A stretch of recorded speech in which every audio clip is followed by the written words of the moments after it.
Hello, I'm James Bradfield from Manic Preachers. I went very posh this morning and I had smashed avocado with poached eggs on toast, which my father would have been ashamed of, I think. I'm Brett Anderson from Suede. I had a sandwich. I missed the hotel breakfast and I luckily had a sandwich I bought the night before. Good so sandwich. There you go. That's all right. Thank you, gentlemen, so much for taking time out of your morning to talk to Times Radio. It's a pleasure. Tell us about the tour, when it starts, and where people can catch you. Have you got the dates there, James? We're so professional. We're playing together a co-headline tour starting the Friday the 28th of June and going on till the 18th of July. So kind of good chunk of the summer. The bands have got a long history together as friends and as kind of collaborators and stuff. We first played together nearly 30 years ago on a European tour. And then we did an American tour together last year, which was fantastic. And we've always been kind of had lots of mutual respect for each other, and it just sort of seems to work as a co-headline thing.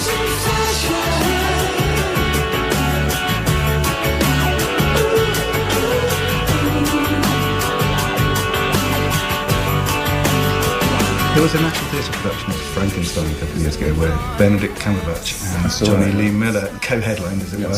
I think they flipped a coin. How are you guys going to decide? Is it on the night, or have you got this all planned out? There are some obvious decisions, like when we're playing the Llangollen, slightly in home territory because Wales, and when we play in Cardiff, we'll be headlining. And then in London, obviously Suede will be headlining there. I think Manchester as well, perhaps. I can't remember. We just divvied them up. I mean, we've divvied them up. It's some kind of loose algorithm, but it hasn't been a bun fight or anything. I think when we go on, we just assume that we're just doing a headline set, and it's as simple as that. You know, really do. Yeah. And that's part of why hopefully people are going to just want to come and see it, because they're seeing two headline sets.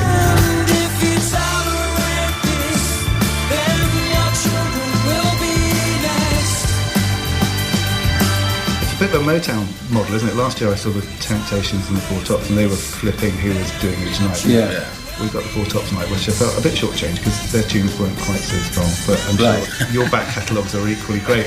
Are you fighting to leave stuff out of the set? What can people expect to hear? I think doing a tour like this, because we've done it in America a time already, and we did it last year, and it sharpens the senses. It makes you hone your set down to something perhaps which is more essential, more hard-hitting. You just really want to mainline to the audience straight away with every song that you play. You've both written loads of new material recently. Your album was very well received last year, Brett, and you're working on, I think, is it your 15th studio album for the Manics as well? Yeah, it is, so how much of the new stuff is going to make it into the set?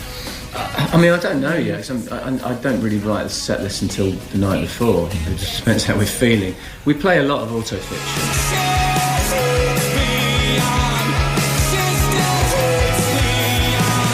Because for me, I'm so proud of that record. If push came to shove, I might even say it's my favourite Suede album.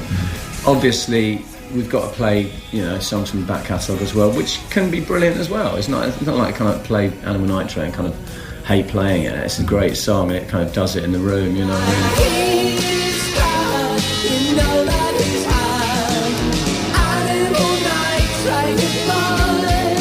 It's just a mixture of stuff, but I think it's important for me personally, for it not to be completely retro. I like playing, contemporary stuff as well, because what we do is we very much look forward in order to look back, We've always played songs across the cross-section of the 14 albums we released. So, the last album, Ultraviolet Lament, we're still playing songs off that, and the album previous, and off our third album, you get the picture.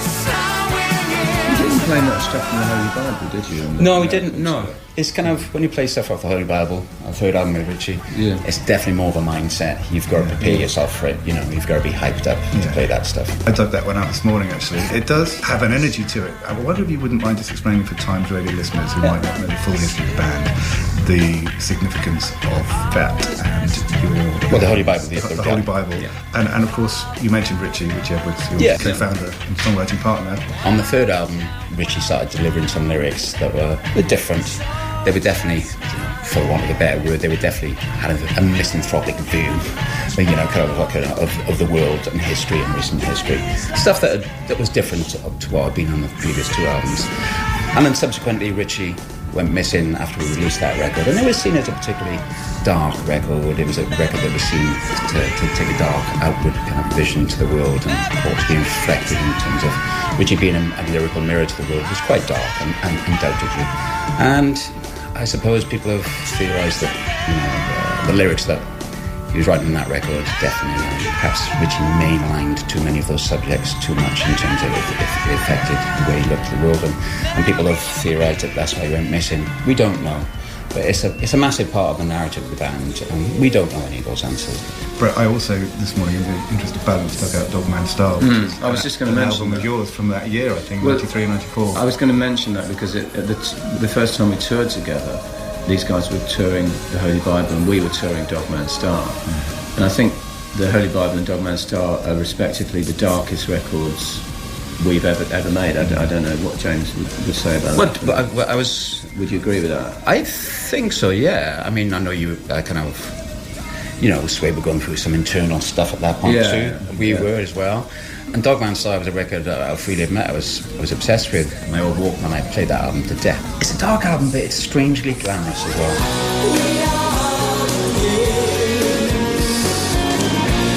Yeah, but we were both touring our darkest records on that European tour together, and there was a kind of kinship in that as well, because this was happening while the whole Britpop party was just starting in the UK. And Suede and the Manics went off to Europe and toured our darkest records for a couple of months, and that felt somehow symbolic that we were separate from that whole beery Britpop party, and that's always sort of felt quite symbolic to me.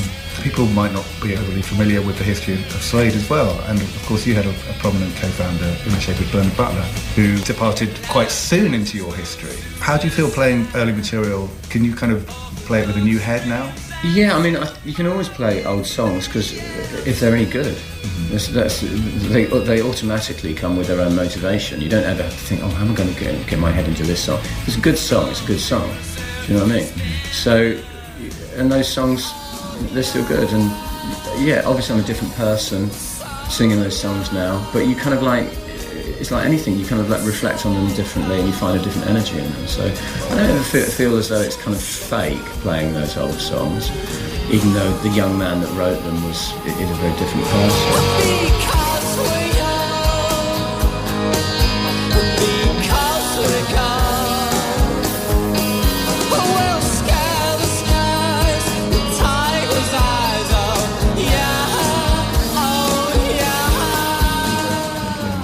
Yeah.